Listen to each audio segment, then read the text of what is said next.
योगी सरकार के एक मंत्री ने बेतुका बयान देते हुए कहा है कि मदरसों में आतंकवाद की ट्रेनिंग दी जाती है।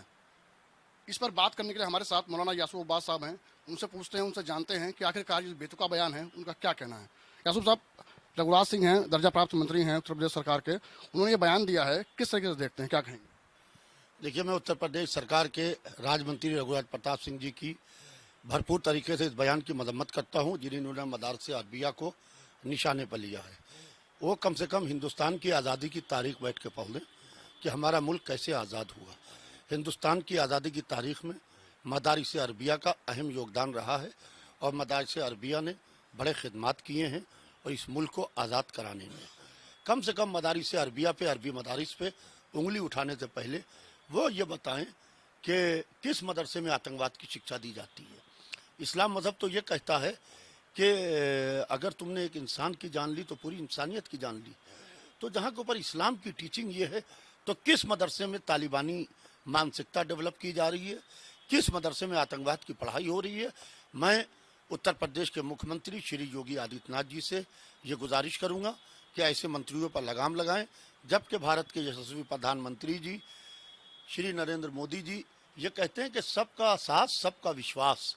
वो सबके विश्वास की बात करते हैं और उन्हीं के एक राज्य मंत्री विश्वास को तोड़ने की बात कर रहे हैं। अगर से ऐसा मदरसा है तो आप बताएं और सरकार उसके ऊपर कार्रवाई करे, अगर नहीं है तो राज्य मंत्री माफ़ी मांगे। उन्होंने ये भी कहा है कि जो आतंकवादी आईएसआई के हैं वो सब मदरसों से ही पढ़ के निकले हैं और जो तमाम घटनाएं होती हैं कहीं ना कहीं उसमें भी इनका हाथ रहता है और ये सब मदरसों से ही निकले हुए हैं।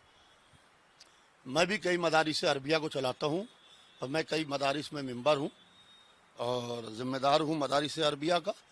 तो कम से कम एक मदरसे का नाम वो बता दें जिस मदरसे से हिंदुस्तान से निकल के उसने आईएसआई की ट्रेनिंग ली हो या आईएसआईएस में काम किया हो।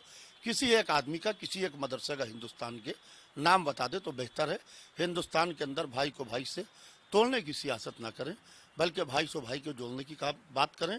क्योंकि जब हिंदू के घर में प्रॉब्लम होती है तो मुसलमान खड़ा होता है, जब मुसलमान के घर में परेशानी होती है तो हिंदू खड़ा होता है। हमारा मुल्क एकता का प्रतीक है, एक गुलदस्ते की तरह है। इस गुलदस्ते को सियासत की नज़र ना करें तो बेहतर होगा। अपने बेतुके बयान के साथ उन्होंने एक बात और कही कि उत्तर प्रदेश में 250 मदरसे थे और अब तकरीबन 22,000 हैं। अगर उनका बस चले तो उनको बंद कर देंगे। भाई, सरकार देख रही है, सरकार के पास गुप्तचर विभाग है, सरकार के पास आईबी है, रा है, एलआईयू है, इंटेलिजेंस है, 50 सरकार के पास खुफिया विभाग है। ये सरकार देखे, ये मंत्रियों का काम देखने का नहीं, ये सरकार का काम है, गृह विभाग का काम है। गृह विभाग को चिट्ठी लिखे और अगर ऐसा हो रहा है तो ऐसे मदरसे को गृह विभाग बंद कराएगा तो बेहतर होगा। आपको क्या लगता है कि उनको अपने इस बयान के लिए माफ़ी मांगनी चाहिए? पूरी तरीके से उनको अपने इस बयान के लिए माफ़ी मांगना चाहिए जो उन्होंने मदरसे अरबिया को लेकर इस तरीके का बयान दिया है। साफ तौर पे विरोध साफ तौर पे दिखाई पड़ रहा है। यासूब अब्बास साहब ने भी ये कहा है कि उनको माफ़ी मांगनी चाहिए और इस तरीके के जो बयान हैं वो कहीं ना कहीं सामने नहीं आने चाहिए। टाइम 8 उत्तर प्रदेश के लिए लखनऊ से कैमरामैन रियाज के साथ अभिषेक रस्तोगी।